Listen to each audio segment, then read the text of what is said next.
우리 다 같이 묵도하심으로 수요 예배를 하나님 앞에 드리겠습니다.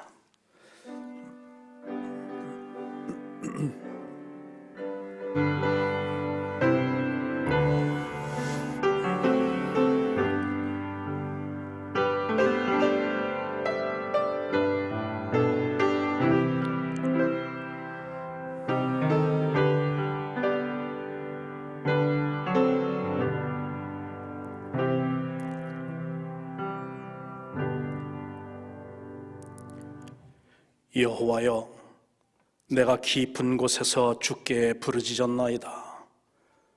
주여, 내 소리를 들으시며 나의 부르짖는 소리에 귀를 기울이소서. 나 곧 내 영혼은 여호와를 기다리며 나는 주의 말씀을 바라는도다. 파수꾼이 아침을 기다림보다 내 영혼이 주를 더 기다리나니 참으로 파수꾼이 아침을 기다림보다 더하도다. 아멘. 생명의 근원이 되시는 존귀하시고 사랑이 많으신 하나님 아버지, 오늘도 아침 이른 새벽에 저희들을 단잠에서 깨워주시고 맡겨진 각자의 생업에 종삭해 하시다가 예배 후 3일 이 수요 예배에 저들 마음과 정성으로 하나님 이 자리에 참여하였습니다.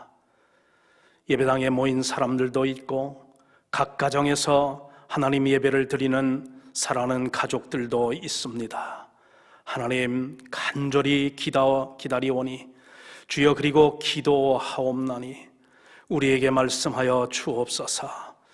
이 아버지 하나님, 캄캄한 세상, 하나님이 이예측 불허의 이 세상, 확실한 것은 불확실하다는 것밖에 확실한 것이 없는 세상, 하나님, 그런 가운데서라도 영원토록 불변하시는 하나님의 말씀을 우리들이 기다리오니 주여, 이 저녁에도 우리에게 말씀하여 주시고 하나님의 아버지 하나님 로고스의 말씀이 선포되어지는 중에 나를 향한 레마의 말씀도 겸하여 들을 수 있도록 말씀해 주시기를 간절히 소원하올 때에 우리 주님 예수 그리스도의 이름으로 간절히 기원하옵나이다.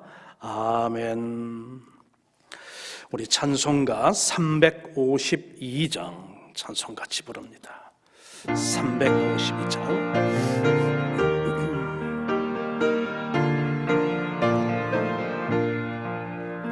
십자가 군병들아, 주 위에 일어나 기들고 앞서 나가 담대히 싸우라. 주께서 승전하고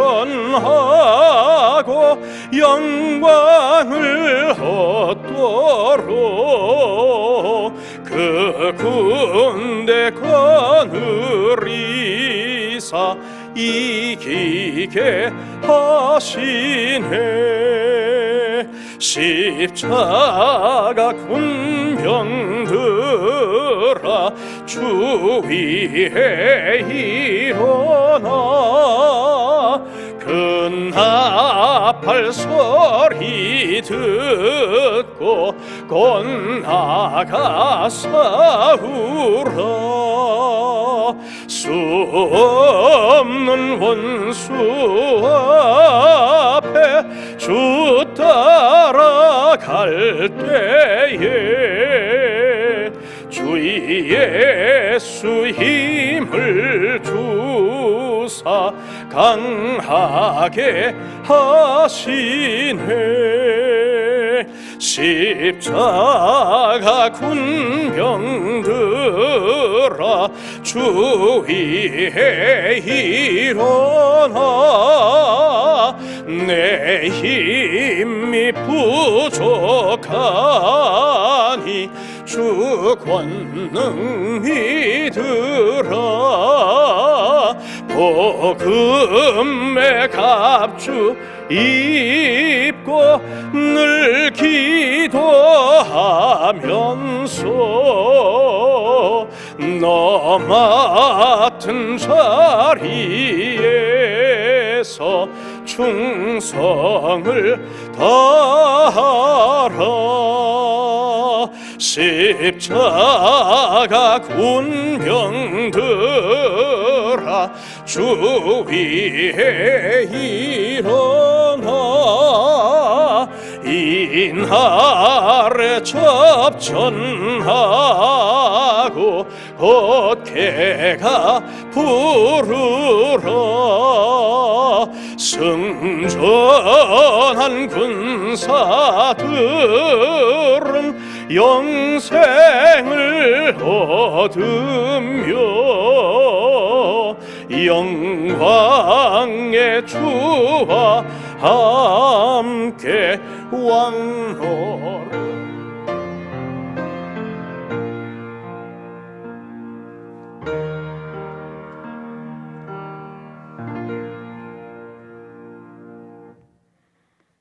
오직 너희의 심령이 새롭게 되어 하나님을 따라 의와 진리의 거룩함으로 지으심을 받은 새 사람을 입으라. 사랑과 은혜가 풍성하신 하나님 아버지, 저희를 사랑하셔서 자녀 삼으시고 세상과 구별되어 살아가게 하신 하나님의 크신 은혜와 사랑에 감사와 찬양을 올립니다. 올 한 해도 주님의 인도하심으로 저희의 부족함을 채워주시고 예수 그리스도 안에서 세상이 알 수 없는 참된 기쁨과 평안을 누리게 하여 주소서. 우리의 연약함을 아시는 주님, 코로나의 안전한 백신과 치료제가 하루빨리 개발되어 우리의 일상과 예배가 온전히 회복되어지기를 간절히 기도합니다. 보이는 상황이 어떠하든지 지치거나 낙심하지 말고 이 모든 일에 우리를 사랑하시는 주님으로 말미암아 우리가 넉넉히 이길 수 있다는 믿음으로 인내하게 하여 주소서. 이 나라와 민족을 긍휼히 여기사 나라에 세워진 위정자들이 하나님을 경외하며 교회를 존중하는 자로 세워지게 하여 주소서. 하나님, 지난 한 해 대학교의 성도들 가정과 교회를 붙들어 주신 그 하나님 은혜에 참으로 감사합니다. 올해에도 새 역사를 행하여 주실 하나님을 신뢰하며 새롭게 출발하는 담임 목사님의 사역에 온 성도가 그리스도의 사랑으로 한 마음 한 뜻을 이루어 온전히 하나님 의만 드러나게 하소서. 성경 아카데미로 우리의 영성이 자라 기도와 말씀 묵상에 더욱 정진하길 원하며 이끌어 가실 담임 목사님과 부목사님 성령 충만함으로 채워주시옵소서. 직분자들의 각자 가진 은사와 재능의 헌신으로 몸된 교회의 뿌리가 더욱 견고하며 넓어지게 하시어 동서학원과 지역사회 복음화에 앞장서게 하여 주시옵소서. 더 많은 중보 기도자들의 동참으로 나라와 민족을 위하여 또한 열방을 향해 나가 있는 선교사들의 안전과 사역을 위해 갈수록 입시생들의 감소와 대학 경쟁의 어려운 현실에 말씀으로 세워주신 동서학원의 발전을 위해서 우리의 또한 각 가정과 사업터와 자녀들 그리고 많은 한우들을 위해 더욱더욱 뜨겁게 기도하며 응답받는 한 해가 되게 하여 주시옵소서. 우리의 기도와 찬양이 우리의 삶 가운데에서 끊어지지 않게 하여 주시옵소서. 디지털 시대에 우리의 자녀들의 영성을 올바르게 이끌어갈 협동 목사님과 전도사님에게 맡겨주신 양무리를 하나님의 마음으로 이끌어가는 데 부족함이 없도록 지혜와 능력을 주소서. 이 시간 하나님의 살아있는 말씀 앞으로 나아갑니다. 어려운 시기에 교회를 이끌어 가시는 담임 목사님께 성령 충만함과 영육의 강건함을 더하여 주시고 귀한 은혜의 말씀 붙잡고 세상 가운데 승리하는 한 해가 되게 하여 주시옵소서. 모든 것 감사드리며 우리를 죄 가운데서 구원하여 주신 예수 그리스도의 이름으로 간절히 기도합니다. 아멘.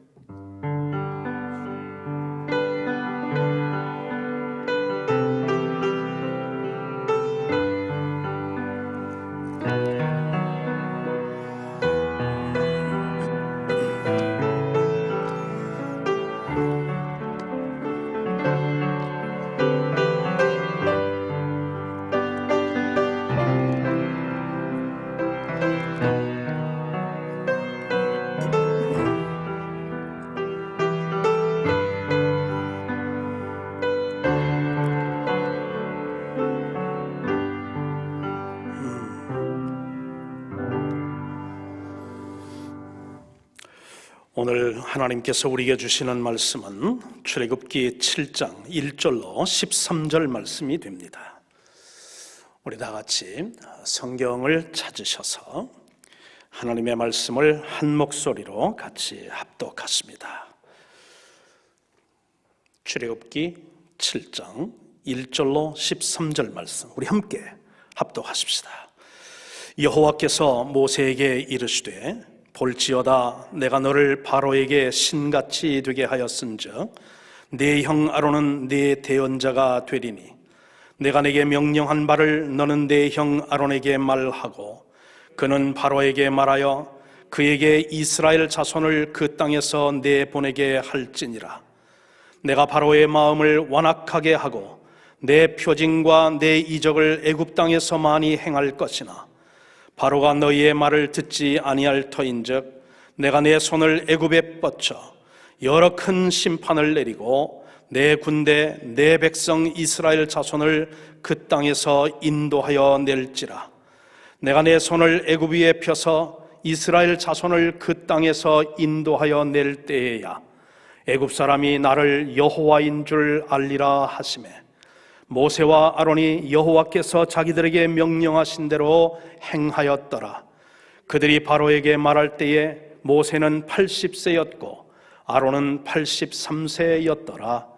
여호와께서 모세와 아론에게 말씀하여 이르시되 바로가 너희에게 이르기를 너희는 이적을 보이라 하거든 너는 아론에게 말하기를 너의 지팡이를 들어서 바로 앞에 던지라 하라. 그것이 뱀이 되리라. 모세와 아론이 바로에게 가서 여호와께서 명령하신 대로 행하여 아론이 바로와 그의 신하 앞에 지팡이를 던지니 뱀이 된지라. 바로도 현인들과 마술사들을 부르고 그 애굽 요술사들도 그들의 요술로 그와 같이 행하되 각 사람이 지팡이를 던짐에 뱀이 되었으나 아론의 지팡이가 그들의 지팡이를 삼키니라. 그러나 바로의 마음이 완악하여 그들의 말을 듣지 아니하니 여호와의 말씀과 같더라. 아멘. 여러분, 소수지만 여러분 환영합니다. 그리고 각 가정에서 사무실에서 말씀에 동참하며 예배를 드리는 우리 성도님들 역시 환영하고 그리고 축복합니다. 오늘 본문 말씀은 모세가 바로 앞에 두 번째 대면하여 서서 하나님께서 내 백성을 보내라 하는 말씀을 전하면서 하나님의 구속 사역을 이제 전개하고 있는 그 장면을 오늘 본문으로 읽었습니다. 자, 우리가 오늘 이 본문 말씀을 읽으면서 앞으로 이제 계속 우리가 10가지 그 애굽에 내린 하나님의 재앙을 우리가 살펴볼 것인데 계속해서 나오는 그런 키워드가 있습니다. 그 키워드가 뭐냐면 바로의 마음을 완악하게 하여. 근데 누가 바로의 마음을 완악하게 했느냐 하는 그런 말씀에 오늘 보니까 내가, 즉 하나님께서 바로의 마음을 완악하게 했다. 여러분, 이게 하나님께서 하시는 일입니까? 하나님께서 하시는 일이 사람들의 마음을 완악하게 하는 일이 그게 하나님의 하시는 일입니까? 아닌 줄 믿습니다. 그렇다면 오늘 하나님께서 본문에서 내가 바로의 마음을 완악하게 했다는 계속해서 이제 반복되는 이 말씀의 뜻은 뭐냐 하는 것이에요. 우리가 이 말씀을 어떻게 이해해야 하겠느냐 하는 것이죠. 그러면 아닌 건 뭐냐? 무엇이 아니냐 하는 거예요.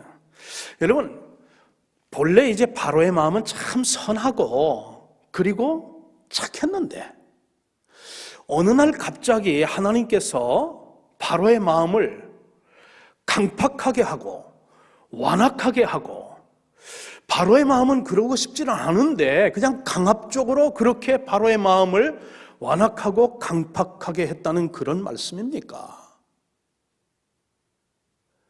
그거는 아닐 줄 믿습니다. 그거는 아닌 것 같아요. 오히려 하나님은 어떤 마음이냐면 우리의 완악한 마음을 하나님께서 또 이제 우리에게 복음을 들려주시고 은혜를 베풀어 주시고 사랑을 또한 이제 우리에게 보내어 주심으로 말미암아서 우리의 완악한 마음들이 돌이킬 수 있도록 하시는 게 그게 하나님의 마음이고, 그 돌이켜서 회개하는 마음을 심어주는 것, 그게 하나님의 마음인데, 오늘 본문에서 내가 바로의 마음을 완악하게 했다는 이 말이 무슨 말씀이냐 하는 것이죠. 여러분, 우리 구약 성경을 본다든지 신약을 본다든지 그러면 하나님께서 참 우상 숭배와 그리고 또 세상 중심으로 그러면서 자기의 어떤 욕심을 따라서 살아가는 이스라엘 백성들의 그 완악한 마음을 부드럽게 해주고 회개케 하기 위해서 하나님께서 끊임없이 선지자들을 보내어 주시고 율법을 주시고 그리고 세례 요한을 또한 보내어 주시고 때가 되면 하나님께서 친히 아들을 보내어 주셔서 그 완악한 마음을 회개하도록 하시는 게 그게 하나님의 마음 아닐까요? 그게 하나님께서 원하시는 마음이다, 그런 말이에요. 그런데 오늘 본문에서 내가 바로의 마음을 완악하게 했다 하니 여러분 무슨 뜻이냐 하는 것이에요. 여러분, 이런 뜻인 줄 믿습니다. 저는 이렇게 믿습니다.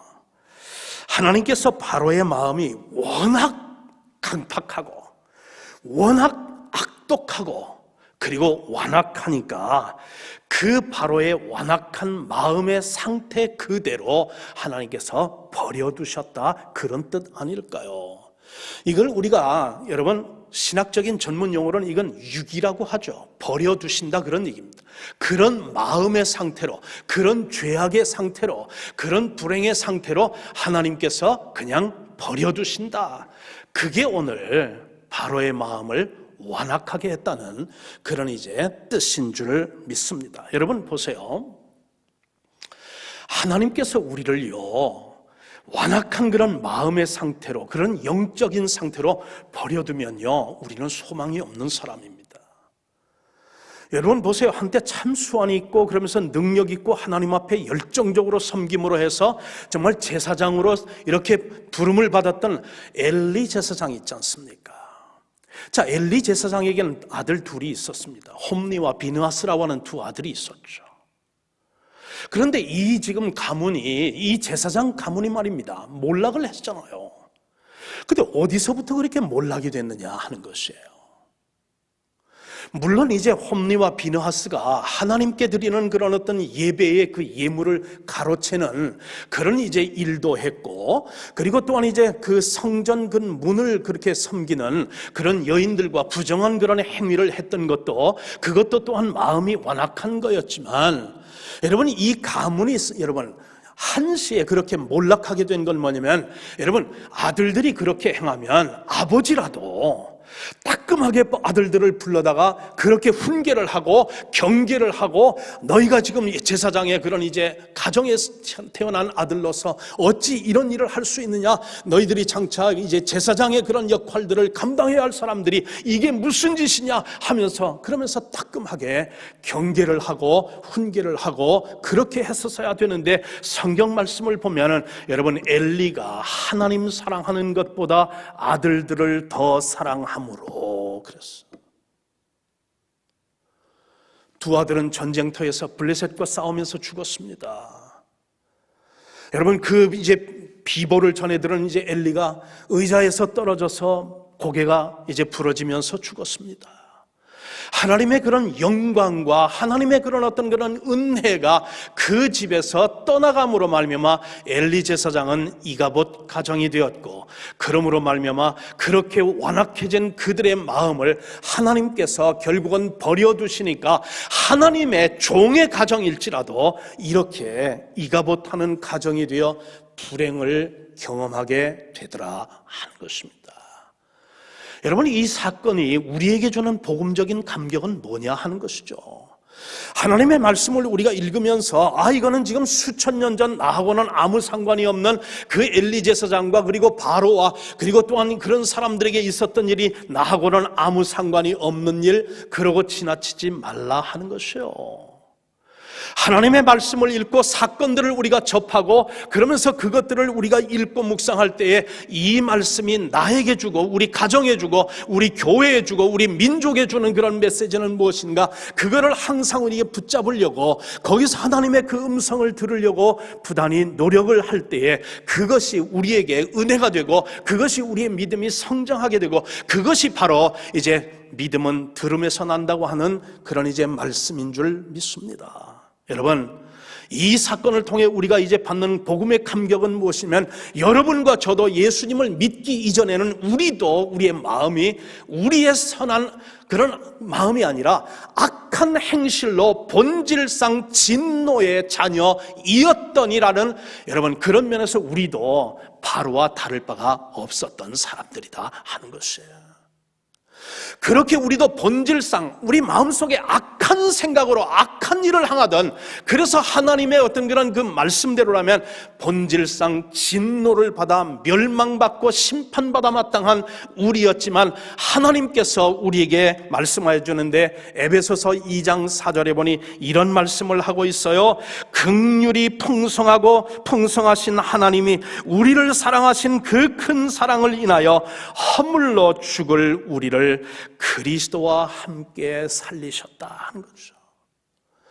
여러분, 하나님께서 우리를 그냥 버려두지 아니하시고 우리를 그냥 유기된 그런 상태에 버려두지 아니하시고 하나님께서 그 사랑으로 우리에게 찾아와 복음을 듣게 하시고 그 복음을 또한 깨닫게 하시고 그 말씀으로 회개하게 하고 하나님을 영접함으로 하나님의 사랑받는 자녀, 구원받아 하나님 나라에 이를 수 있는 사람으로 우리를 이렇게 구원하여 주셨다는 이 사실이, 여러분, 이게 우리가 받은 은혜요 축복이 아니냐 하는 것이에요.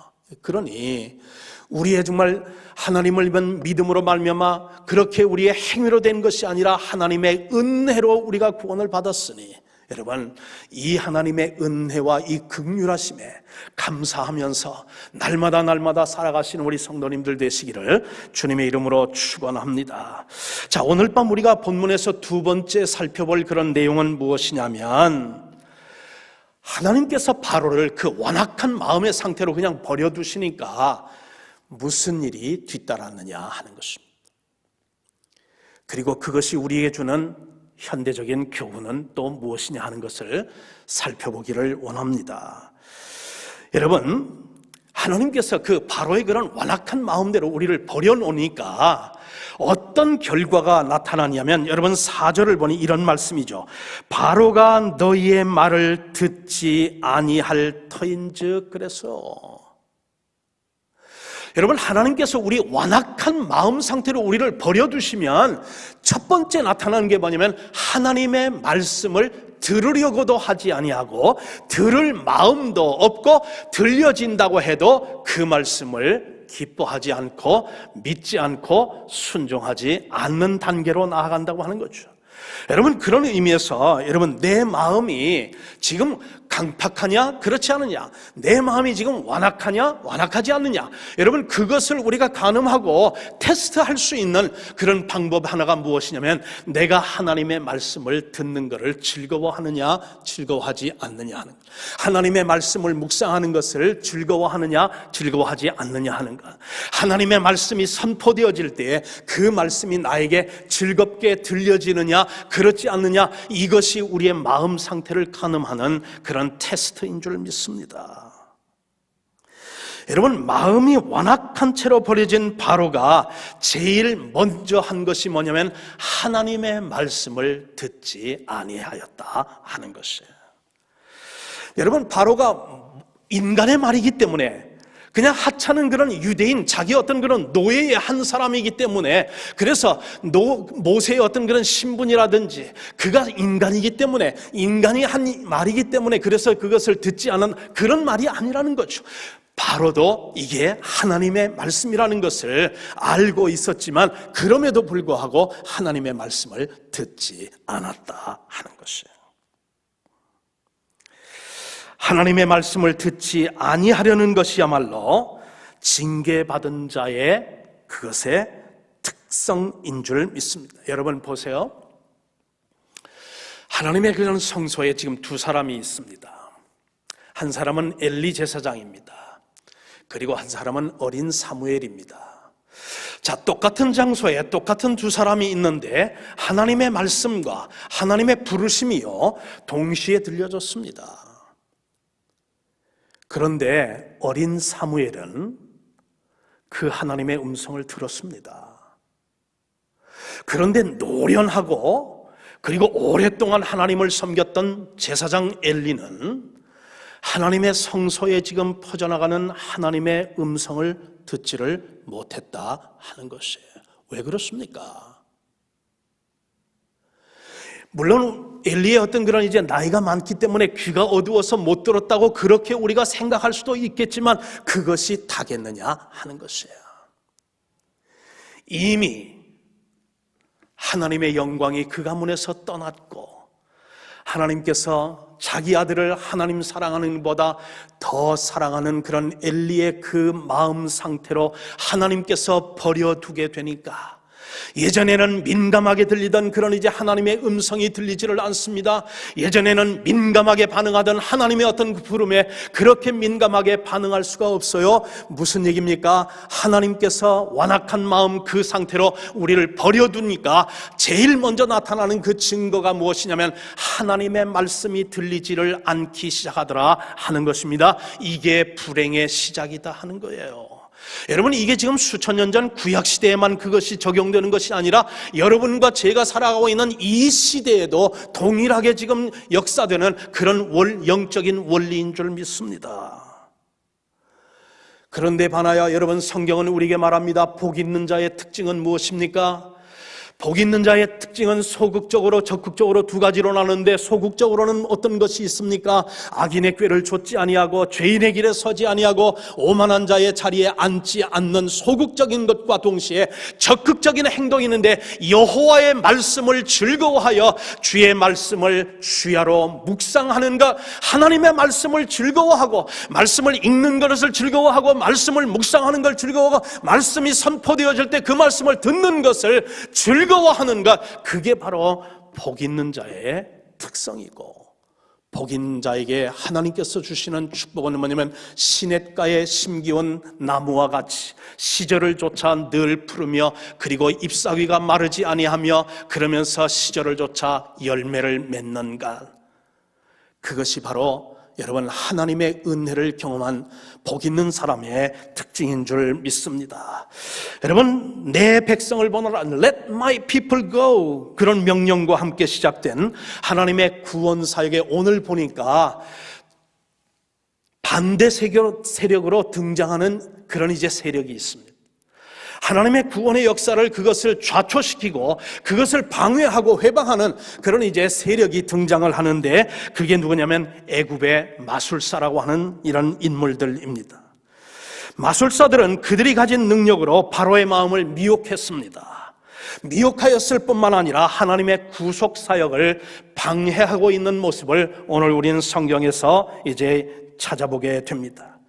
여러분, 바로는 이 마술사들의 어떤 능력을 믿고서요, 그러면서 그 바로가 모세와 아론에게 어떤 그런 이제 도전을 하느냐면, 너희들이 믿는 네 하나님이 어떤 하나님인지를 내가 알기를 원하니 내 앞에서 기적을 한번 벌여보라고 그렇게 이제 도전을 합니다. 너희들이 믿는 하나님이 더 이제 센 하나님인지, 내가 믿는 하나님이 또한 더 센 하나님인지, 한번 어떤 그런 이제 하나님이 더 센 하나님인지 너희들도 한번 너희들 그 능력으로 한번 기적을 베풀라 그랬습니다. 하나님 말씀 그대로 됐어요. 그런 일이 있을 거라고 하나님께서 모세와 아론에게 미리 예고해 주었어요. 그대로 되었습니다. 들어갔더니 그래서 한번 너희들 기적을 한번 베풀어 보아라. 그래서 지금 모세가 아론한테 명합니다. 아론이 또한 이제 그래서 명령받은 대로 갖고 있던 지팡이를 땅에 던집니다. 뱀으로 이제 변했습니다. 그랬더니 그 광경을 본 바로가 그까짓건 우리 마술사도 할 수 있다 그러면서 명을 내렸습니다. 그랬더니 그 요술사들이 그 가지고 있던 지팡이를 또 땅에 던졌습니다. 그랬더니 던져진 그런 지팡이 하나하나가 모두가 다 뱀으로 변했습니다. 여러분, 인간도 말입니다. 인간도 어느 정도까지는 사람을 미혹할 수 있는 능력을 발휘할 수 있다 하는 것입니다. 자, 그런데 바로 그 순간 말이죠. 바로 그 순간 놀라운 일이 발생을 했습니다. 그 놀라운 일은 뭐냐면 아론의 그 지팡이가 변한 그 뱀이 애굽의 그런 마술사들의 그런 어떤 지팡이가 변한 그 뱀들을 한 마리씩 한 마리씩 다 잡아먹었습니다. 다 삼켜버렸어요. 여러분, 이게 인간의 한계죠. 인간이 할 수 있는 것에는 한계가 있다, 그런 얘기입니다. 여러분, 그래서 출애굽기 7장 12절을 보니 이런 말씀이 있죠. 각 사람이, 즉 바로의 그런 요술사들이 다 이제 던진 그 각 사람이 지팡이를 던짐에 뱀이 되었으나 아론의 지팡이가 그들의 지팡이를 삼키니라 그랬어요. 여러분, 바로가 이 순간 영적으로 민감한 그런 인물이었다면 말입니다. 이 광경을 보고 이게 예사롭지 않은 어떤 사건이구나 해서 그래서 거기서 마음을 돌이키고 모세와 아론 앞에 무릎을 꿇고 하나님 앞에 회개하면서 자기의 죄를 이제 고백하며 회개하였으면, 여러분, 바로도 살고 이집트도 살고 그리고 또한 모든 사람이 살 터인데, 그런데 여러분, 바로가 완악한 그런 마음 상태로 하나님 앞에 버려둠을 받으니까 회개할 마음이 생기지 않고 그러면서 더욱 마음이 완악해지는 그 일로 인해서 결국은 이 사건은 어떤 사건이냐면, 즉 아론의 그런 어떤 그런 그 지팡이가 변한 그 뱀이 요술사들의 그런 뱀을 잡아먹었다는 이 얘기는, 이거는 프리뷰입니다.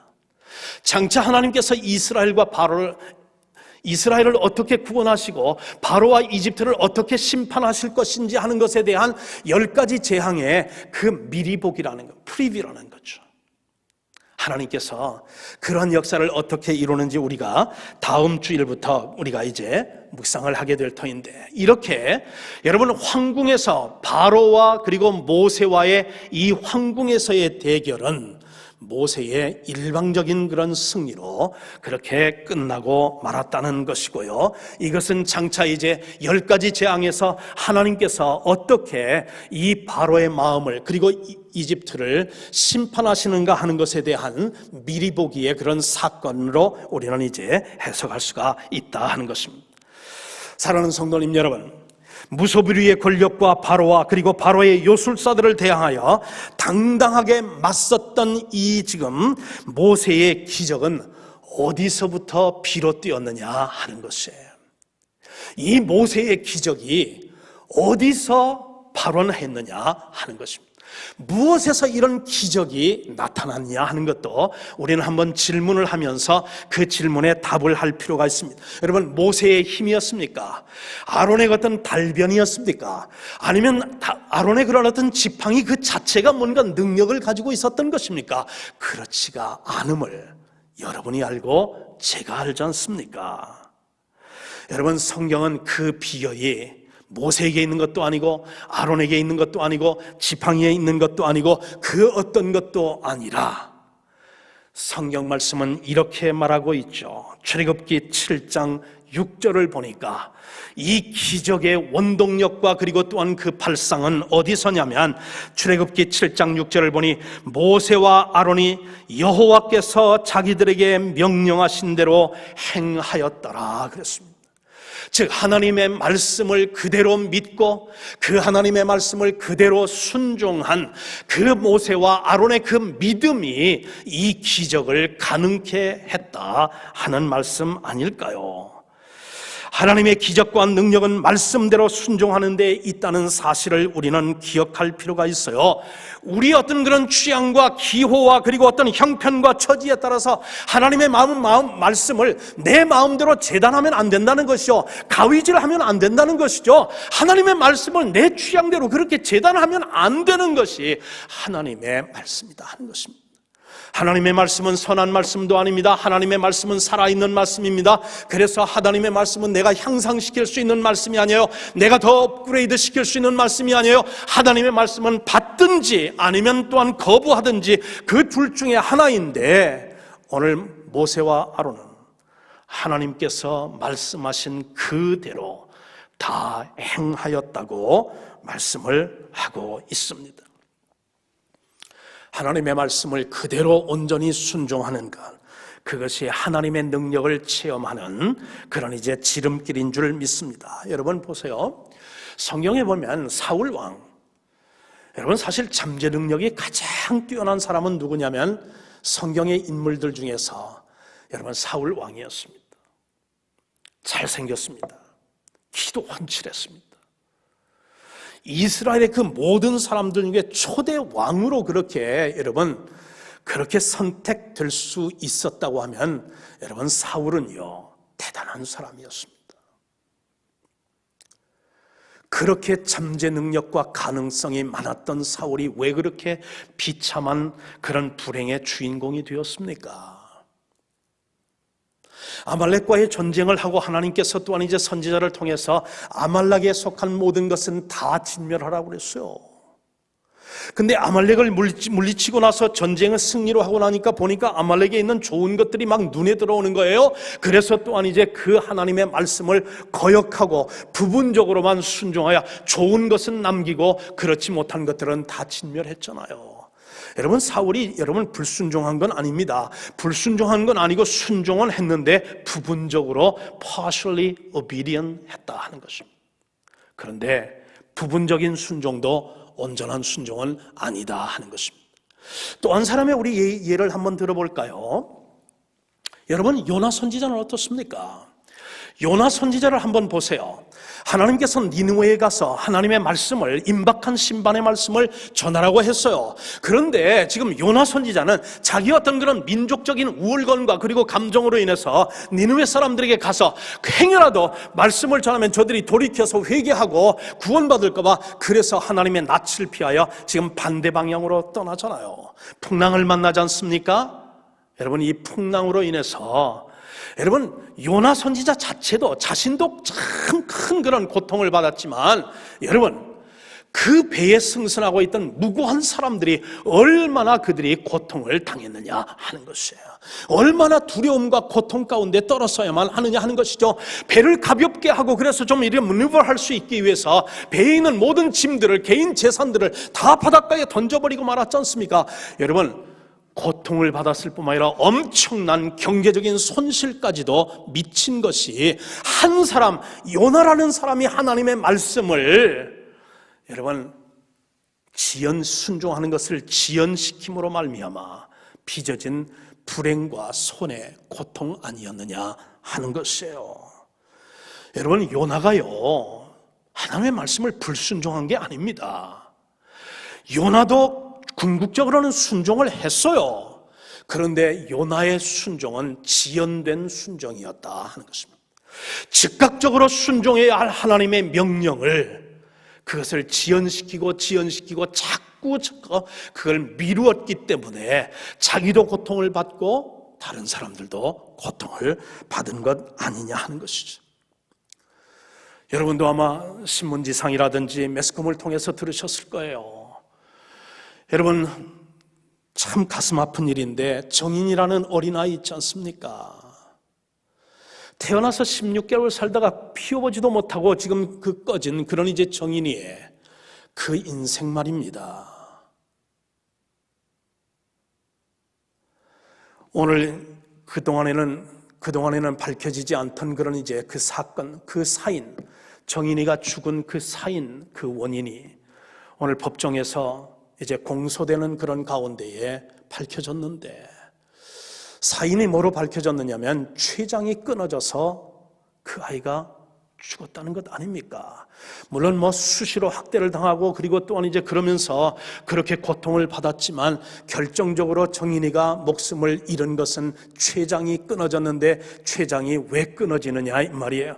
그 어린아이 16개월 된 그 어린아이의 그 몸뚱이가 얼마나 그것이 힘이 있다고 그 어미 되는 양모가 그 위를 밟고 짓밟았느냐. 그래서 결국은 췌장이 끊어졌고 복부에 피가 차서 목숨을 잃었다는 것이 오늘 결과로 나타나지 않습니까? 여러분 그런데 이 양모와 그리고 이 양부가 예수 믿는 사람이라는 사실이 저를 가슴 아프게 했어요. 여러분, 저는요, 어떤 그런 이제 큰 사건이 그게 딱 이제 보도가 되잖아요. 제 마음속에 제일 먼저, 저 배우에 예수 믿는 사람인가 아닌가. 이게 제일 먼저 궁금해요. 여러분, 성수대교가 무너졌죠. 삼풍백화점 그렇게 붕괴됐죠. 그러면서 또한 이제 여러분 호피 그런 이제 로비 사건 그걸로 인해서 연루됐던 그 모든 사람들이 다 예수 믿는 사람 중직자들 아니요. 여러분 그 사건 이후에는 저는요 이제 매스컴에서 무슨 중요한 그런 사건 큰 사건이라면 저 지금 이제 저거를 이룩한 그 원인 제공하고 저 지금 한 사람이 지금 예수 믿는 사람이면 어떡하나 예수 믿는 사람이면 어쩌. 그런데 여러분 이 정인이 사건이 나올 때에 제가 예의 그러면서 했는데 여러분 동영상이 하나 나오는데 정인이가 살았을 때 하는 그 뒤에 보니까 벽에 십자가가 있어.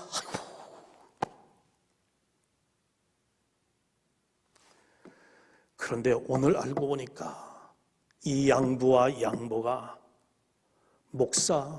양모가 목사의 딸이에요. 그게 제 가슴을 너무나 아프게 하는 거예요. 물론 목사도 사람입니다. 부모가 그렇게 하라고 여러분 그렇게 했겠습니까만은 그래도 우리 예수 믿는 사람이라면 세상 사람들과는 뭔가 그래도 좀 달라야 되지 않겠습니까? 그래도 예수 믿는 사람이고 예수님의 그 사랑을 경험한 사람이면 그리고 또한 예수를 믿되 목사의 그런 딸이라면 그래도 뭔가 세상 사람들과는 좀 달라야 되지 않겠느냐 하는 것이에요. 그런데 그런 세상 사람들의 기대를 한없이 짓밟아버리고 그래서 예수 믿는 사람들 그들도 지금 고통을 받고 있고 그리고 또한 정인이도 고통을 받다가 지금 세상을 떠났지만은 이 예수 믿는 사람들 얼마나 많은 그런 선량한 예수 믿는 사람들이 이 사람들로 인해서 고통을 받는 것이냐 하는 것이에요. 그리고 얼마나 많은 그런 교회들이 예수 믿지 않는 사람들에게 비방거리가 되고 조롱거리가 되고 그리고 또한 이제 혐오 집단으로 전락하겠느냐 하는 것이에요. 여러분 이것이요 옛날 얘기만은 아니다 하는 것이에요. 오늘날에도 지금 똑같이 적용되는 그런 말씀이다 하는 것이에요. 우리 정신 차리고 이제 예수를 믿어야 될 줄 믿습니다. 자, 오늘 여러분 이제 다음 주일부터는 우리가 10가지 애굽에 내린 하나님의 그런 재앙들을 하나씩 이제 묵상을 하면서 그 재앙이 우리들에게 주는 현대적인 도전과 교훈이 무엇인지를 우리가 살펴보면서 그렇게 이제 하겠지만 오늘 먼저 이 재앙이 갖고 있는 그 4가지 특성이 있습니다. 여러분 우리가 이제 믿음 생활을 이 세상에서 하는 과정에서 이 4가지 특성을 우리 마음속에 잘 간직하면 우리가 구별된 삶을 살고 더욱 성별된 삶을 살고 하나님의 기쁨이 되는 삶을 살아가고 행여라도 만에 하나 우리에게 어떤 그런 시험과 재앙이 이제 다가오게 된다 할지라도 그것을 먼 곳에서 지금 올 때에 그것이 재앙이구나 이것이 하나님의 사인이구나 알고서 그것을 우리가 피해갈 수 있는 지혜를 얻을 수 있을 줄 믿습니다. 여러분 10가지 재앙이 갖는 4가지 특징을 하나씩 짧게 여러분과 함께 묵상하기를 원합니다. 첫 번째, 이 10가지 재앙이 갖는 첫 번째 특징은 뭐냐면 여러분 10가지 그런 재앙들 중에 경고된 재앙도 있고 경고되지 않은 재앙도 있다는 특징이 있다는 것입니다. 어떤 재앙은 미리 경고가 되었어요. 하루 전에 경고가 되었어요. 이틀 전에 경고가 되었어요. 3일 전에 경고가 되었어요. 경고된 그런 어떤 그런 이제 재앙이 있는가 하면 전혀 경고되지 않은 예고 없이 그렇게 닥친 재앙으로 2가지로 여러분 구분이 된다 하는 것입니다. 여러분 경고된 그런 재앙에는 어떤 거냐면 피의 재앙, 이의 재앙, 독종의 재앙, 흑암의 재앙, 장자의 재앙은 미리 예고가 됐습니다. 그런가 하면 경고되지 않은 예고되지 않은 그런 이제 재앙은 어떤 거냐면 개구리 재앙, 파리 재앙, 악질 재앙, 우박 재앙, 메뚜기 재앙 같은 이것들은요 예고 없이 갑자기 찾아왔다 하는 것입니다. 여러분 이것이 우리에게 주는 교훈은 무엇이냐 하는 것이에요. 이 재앙이 우리들에게 주는 영적인 우리가 민감하게 우리가 살아가면서 어떠한 시험과 유혹을 우리가 피해갈 수 있기 위해서 이것이 우리에게 주는 그 애굽의 10가지 재앙이 우리에게 주는 그런 현대적인 교훈은 무엇이냐 하는 것이죠. 여러분 성도의 삶에도 동일하게 그런 시험과 유혹은 동일한 경로로 찾아오게 된다는 것이죠. 성도의 삶에도 보면 어떤 시험과 그리고 연단은 우리에게 예고된 채에 우리에게 찾아오는 경우가 있어요. 근데 어떤 경우에는 전혀 예고 없이 느닷없이 그렇게 닥치는 그런 그 시험과 유혹도 있다 하는 것입니다. 그러므로 말미암아 이런 어떤 특징 속에서 우리들이 이제 배워야 되는 건 뭐냐면 하나님의 말씀이 우리에게 주는 그런 교훈입니다. 말씀과 기도에 항상 깨어 있으라고 하는 말씀과 그리고 또한 신랑이 언제 올지 모르기 때문에 그래서 늘 기름을 준비하라는 우리 주님의 그 말씀을 귀담아 기억할 필요가 있다 하는 것입니다.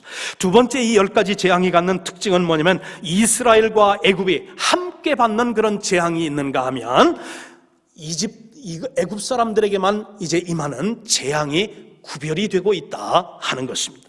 예를 들면 이스라엘 백성과 애굽 사람들이 동시에 함께 받는 그런 재앙에는 여러분 3가지가 있었습니다.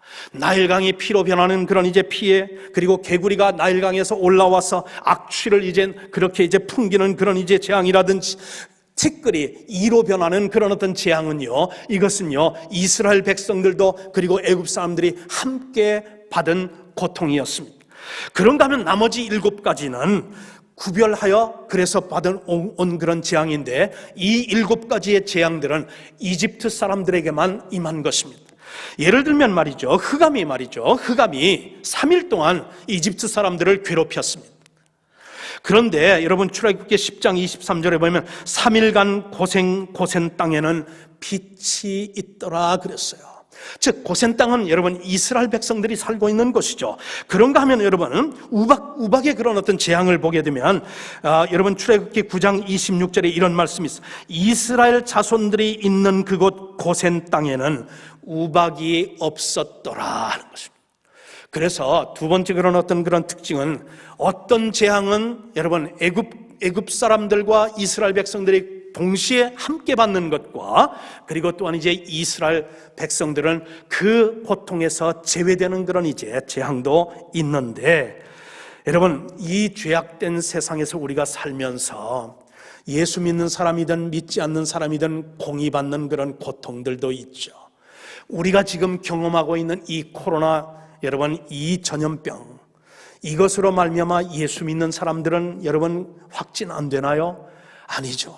예수 믿는 사람, 믿지 않는 사람, 여러분 다 차별 없이 모두가 다 경험하는 그런 이제 고통도 있다 하는 것입니다. 그런데 여러분, 하나님께 정말 죽어야 되는 그런 어떤 상황이에요.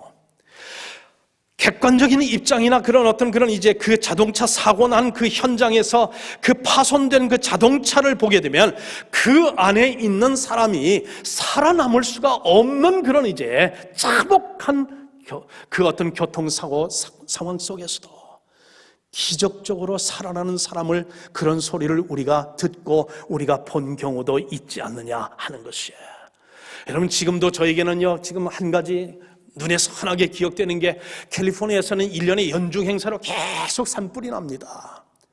그런데 어느 해에 큰 산불로 인해서 그냥 비싼 그런 이제 산에, 그 할리우드 있는 그쪽에 비싼 집들이 그냥 다 전소가 되었어요. 근데 말이죠, 화마가 지나간 그런 어떤 그곳에 건물 하나가 딱 서 있는데, 기적이죠, 기적. 그게 어떤 건물이냐면 교회당 건물이었어요. 여러분, 그럼 산불이라고 하는 거는, 이런 동에서 오다가도 갑자기 북으로 갈 수도 있는 거고, 여러분 서에서 불어오다가 갑자기 남쪽으로 갈 수 있는, 바람의 방향에 따라서 여러분 이건 종잡을 수 없는 것 아닙니까? 그런데 그 교회당, 우뚝 서 있는 교회당 그 주변에 있는 모든 그런 건물들은 완전히 전소가 되었는데, 교회당 하나는, 지붕 하나, 여러분 그것이 타지 않고 우뚝 섰다는 거, 그건 하나님의 뭔가 사인이 아닌가, 그것을 보는 순간 얼마나 제가 감동을 받고 하나님의 역사였구나, 그렇게 저는 혼자 받아들였다 하는 것입니다. 여러분, 세 번째 특징이 뭡니까? 세 번째 특징은 하나님만 할 수 있는 기적과 사람들, 즉 이집트의 요술사들도 흉내낼 수 있는 그런 기적이 두 가지로 나뉘더라는 그런 특징이 있다 하는 것입니다. 여러분, 요술사들이 할 수 있는 그런 기적이 두 가지가 있었습니다. 여러분, 그 10가지 재앙을 하면서 우리가 이제 그 자세히 살피겠습니다만, 첫째, 나일강이 피로 변하는 건 요술사들도 했습니다. 여러분, 나일강에서 개구리가 올라오게 하는 것은 요술사들도 했습니다. 근데 어디서부터 막혔냐면 세 번째서부터 막혔습니다. 세 번째 재앙이 뭐냐면 이제 공중에 있는 모든 티끌이, 여러분, 사람을 무는 그 조그마한 이 있지 않습니까? 이로 바뀌는 그 재앙서부터는 요술사들은 꿈쩍도 하지 못했습니다. 한 발자국도 더 나가질 못했습니다. 왜냐하면 이 이유는 뭐냐면 생명은 하나님께 속한 것이기 때문에 그렇습니다. 티끌들은 무생물이잖아요. 비록 몸체는 작지만 이는 생명이 있는 생명체입니다. 즉 생명이 있는 것은 요술사들은 흉내를 낼 수 없고, 이 생명은 하나님만 할 수 있는 이고, 이 생명의 영역은 하나님만 할 수 있는 영역이기 때문에 그렇다 하는 것입니다. 그런 의미에서 여러분, 저는요, 여러분, 과학의 어떤 이름으로도 아니면 의술의 발달의 어떤 그런 이제 명목으로도 인류의 삶의 질을 높인다는 어떠한 그런 미명으로도 인간의 과학이, 기술이, 그리고 문화와 어떤 것이 경제적인 이유가 하나님의 영역, 즉 생명의 영역, 그 하나님의 영역인 생명의 영역을 터치하고 그것을 침범하는 순간 그것은 우리에게 혜택이 아니라 그것은 우리에게 재앙이 다가온다는 사실을 우리는 기억할 필요가 있겠다 하는 것입니다. 마지막으로 우리가 묵상할 것은 뭐냐면 이 10가지 재앙을 우리가 낱낱이 자세히 보면 먼 곳에서부터 가까운 곳으로 다가온다는 그런 특징이 있다 하는 것입니다. 자, 여러분, 바로의 입장에서 본다고 하면 나일강이 피로 변한다? 상관없었습니다. 나일강에서 여러분, 거기서 개구리가 올라온다? 상관이 없었어요. 왜냐하면 나일강에서는 먼 곳에 있었고, 그리고 황궁 안에는 이제 비축된 그런 이제 여러 가지 그런 비상식량이라든지 그런 이제 마실 물들이 수도 없이 많이 비축되어 있었기 때문에 나일강이 피로 변하고 개구리가 올라온들 해서 여러분, 바로하고는 아무 상관이 없고 생명의 안전과 위협을 받을 이유가 아무것도 없었다 하는 것입니다. 그런데 여러분, 이 재앙이 점점 가면서 바로가 자기의 신변의 안전과 재산의 그런 어떤 그런 위협과 그리고 나아가서는 생명의 위협을 받는 그런 재앙들로 점점 바로에게 가까이 다가오고 있다는 사실을 우리는 발견하게 된다 하는 것입니다. 여러분, 이게요, 하나님의 방법입니다. 하나님이 어느 날 갑자기요 우리의 생명을 거두시거나 그러는 일은 없습니다. 먼 곳에서부터 점점 가까이 옵니다. 하나님께서 참으십니다. 하나님께서 회개할 기회를 주십니다. 그래서 하나님께서 먼 곳에서부터 뭔가 이제 사인을 보냅니다. 그리고 영적으로 민감한 사람이면 그때에 그것을 보고서 하나님 앞에 겸허한 마음을 가지고 그러면서 회개하고 그러면서 하나님 앞에 용서를 구하고 그리고 돌이킴으로 해서 그 재앙을 피할 수 있는데, 마음이 완악하고 그러면서 마음이 강팍하니까 그것이 재앙인 줄 알되 하나님의 사인인데 그거를 보고도 못 보고 그것을 알아도 그것을 깨닫지 못하고 점점 더 이제 그런 이제 큰 재앙을 자초하게 되는데, 여러분, 이게 욥에게서도 똑같이 나타나는 것인데 이 말씀만 하고 말씀을 마칩시다. 여러분, 욥기 1장을 한번 보십시오. 면밀하게 여러분께서 읽어보시고 묵상해 보십시오. 욥이 물론 하나님 앞에 무슨 잘못을 저질렀고 죄를 지었기 때문에 이런 재앙이 그 가정에 임한 건 아니고, 이것은 죄의 어떤 자잘못이 아니라 사탄의 어떤 시기와 질투였다는 걸 여러분이 알고 제가 압니다만, 그러나 그 패턴, 그 재앙이 오는 그 패턴을 보게 되면 먼 곳에서부터 점점 가까이 오는 것을 볼 수가 있어요. 하루는 이제 종이 달려옵니다. 그러면서 스바 사람들이 와서 소와 나귀를 그렇게 이제 또한 이제 그걸 데려갔다고 하는 것이고, 그리고 종들을 칼로 죽였다는, 그래서 나만 남아서 왔습니다, 그렇게 보고합니다. 두 번째, 그 말이 채 끝나기 전에 또 다른 사람이 이제 있는데 하나님의 불이 나와서 양과 종들을 태워서 그렇게 죽이는 그런 이제 재앙이 그 욥의 가정에 임하게 됩니다.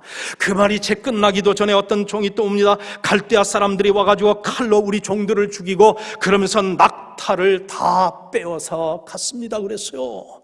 여러분, 좀 그 이집트에서는 말입니다. 그리고 그 팔레스타인에서는 소보다는 여러분 낙타가 더 중요하거든요. 그리고 또한 이제 소보다는 그런 양이 그렇고 양보다는 낙타가 더 중요하고, 그런데 마지막에 보니까 그러면서 또 이제 마지막에는 종이 와서 달려오는데 갑자기 돌개바람이 쳐서, 그래서 또한 욥의 그런 자녀 10명이 잔치하고 있는 그때에 그 집이 무너져서 10명의 자녀들이 다 목숨을 잃었습니다. 먼 곳에서 점점 가까이 오는 것, 하나님은 그래서 우리들에게 참으십니다. 오래 참으세요. 회개할 기회를 주세요. 돌이킬 수 있는 그런 이제 기회를 주십니다. 그럼에도 불구하고 마음이 완악하여지고 그리고 돌이키지 못하게 되면 그것이 우리에게 점점 더 큰 재앙으로, 그리고 시험과 유혹으로 다가온다는 사실이 구약과 신약이 우리에게 증거해주는 하나님의 진리의 모습이다 하는 것입니다. 사랑하는 성도 여러분, 우리도 본질상 진노의 자녀였지만 하나님의 은혜로 우리를 구원받았으니, 여러분, 이 구원받은 은혜에 감사하면서 늘 말씀과 기도 가운데 깨어 기름을 준비하면서 정말 우리는 구별된 삶을 통해서, 우리를 통해서 하나님께서 영광을 거두시는 그런 삶을 우리가 살아낼지언정 우리로 인해서 하나님의 영광이 가리워지는 일은 없어야 되지 않겠습니까? 영적으로 늘 깨어 계셔서 말씀 묵상하고 기도로 깨어 하나님 앞에 영광 돌리는 그런 삶을 사시고 하나님 앞에 향기를 바라는 우리 성도들 다 되시기를 주님의 이름으로 간절히 축복합니다. 우리 같이 이제 하나님의 말씀을 묵상하면서 우리 찬송가 같이 부를 때에 358장 우리 하나님을 찬송가를 같이 부르겠습니다. 358장.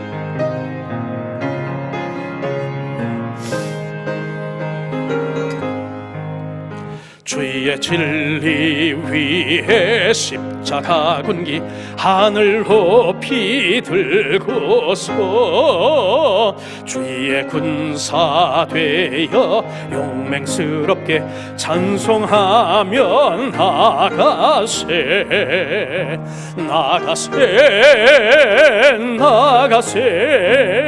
주의 수만을 위하여 목숨까지도